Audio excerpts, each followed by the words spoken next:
Hi guys, welcome back to Chess the Matthew. So on this video, we'll tackle about the new system chess opening for white, which all start with the moves of knight f3. And here, with this move, we will like to have some reverse Czech opening, for example, in which the Czech defense start with the moves of e4, and after d6, d4, knight f6, knight c3, and c6. So this is now the Czech defense for black, in which the common moves of the black here will simply play the queen to e5, for example, and again with the idea of playing e5 to put some pressure on the center. But here as white, we will start with the moves of knight to f3 so that we can actually some attack to the e5 square. And again, on this position, the black cannot go now for the push on e5. So here, on this position, the black will simply play the move d5 to go with another pawn and control the center, and again opening up some lines for the light squared bishop of black. And here we will simply play the move d3, trying to go with the idea of the Czech defense in a reversed color of the pieces. So again, in this position, the black here cannot actually play an immediate e5 because there is knight f3. So the black here will simply play the move c5 first to control the d4, so that later on the black here can play knight to c6 to have a defense to the e5 square. But as white, there is a simple move of c3, again opening up some diagonal for the queen, and again controlling the center. And after, for example, the knight to c6, but it's still too late for the black here to play a5 because there is queen to a4, pinning down the knight. And again, this knight will perform his defense to the e5 with the push of the pawn on e7 to e5, because the white here can immediately grab that pawn, and this knight cannot move because it was actually pinned down to the queen on a4. So after bishop to d7 and pinning the knight, but again the white here will go with the idea of the Czech defense in a reversed color with e4 push.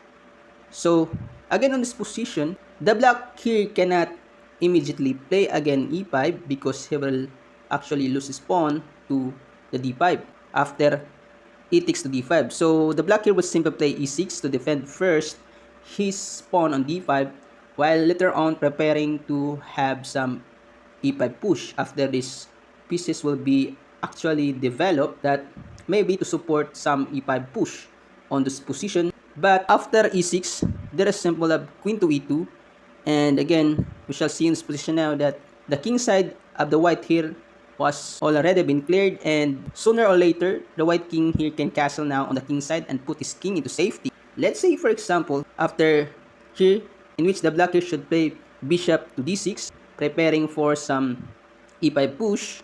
But for example, after bishop to e2, if the black here tries knight to d4, trying to have some tricks that it actually open up some lines for the bishop with an attack again to these pieces. But the white here can simply play the move queen to d1. The idea here is, for example, after knight takes to e2, there is queen takes to e2, and after knight f6, there is a simple move for white to play the move c4, because of the fact that the white here loses his left square bishop. So the white here should play pawns to the left square to compensate that the white here has no left square bishop on the board.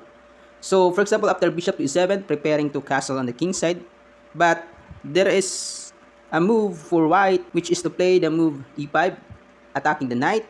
And if the knight here plays h5, then he will automatically lose his knight on the rim with the move g4, because the knight here has no possible safe square to go.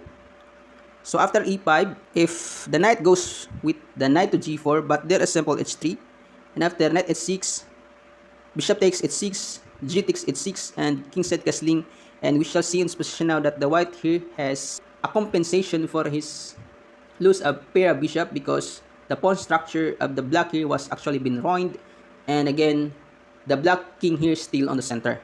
So going back, for example, after on this position with a discover attack to the queen, after the knight moves to d4, the white here should play queen to d1, and after knight takes to e2, queen takes to e2, knight f6.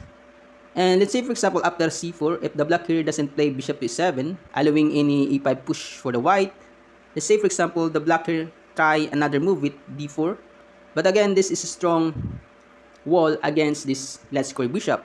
So after king side castling, bishop to e7, e5, attacking the knight, and after knight to g4, h3, knight h6, and still it is the same from the latter variation after bishop takes h6, g takes h6, and knight b to d2, because the white here compensates for the loss of pair of bishop, because you shall see in this position now that this dark square bishop was actually been passive, and again the white here has a wall against this light square bishop on the board. So going back, for example, from the initial moves after knight f3, d5, d3, c5, c3, knight c6, queen to a4, stopping any e5 push, bishop d7, trying to prepare some e5 push on this position because there is no pin now to the queen. So the black here can now play e5. But with the e4 push, it stopped the move of e5 because he will lose his pawn on d5. So after a defense of e6, bishop to e2, preparing to kingside castling, and after bishop d6, kingside castling for white, and after knight f6, trying to have some preparation now to play e5 because this knight supports now the d5, and again it vacates a square so that the black king can castle later on. Let's say, for example, after kingside castling, if the white here plays to e5, as like I said, there is e takes to d5. So going back with knight f6, there is simple bishop to g5, trying to pin this knight against any possible moves of the knight on this position. And after the black here castle on the king side, but there is simple knight b to d2, and here the white connects his rooks that actually finished or completed his development on the opening stage of the game. And on this position, the black here has a problem, for example, by connecting his rooks, because if the queen here moves on these squares, but it allows here for the white to double now the f file and drawing the pawn structure a black. Although the black here can play, for example, h6, and with the idea of follow up with g5 to attack the bishop, and again tries to have some equalizer move by playing queen to e5 without worrying of pawn structure destruction to the white's perspective. So all in all, on this position, the white here has a slight advantage on the board. So that's all. I hope you enjoyed this video, and please don't forget to subscribe.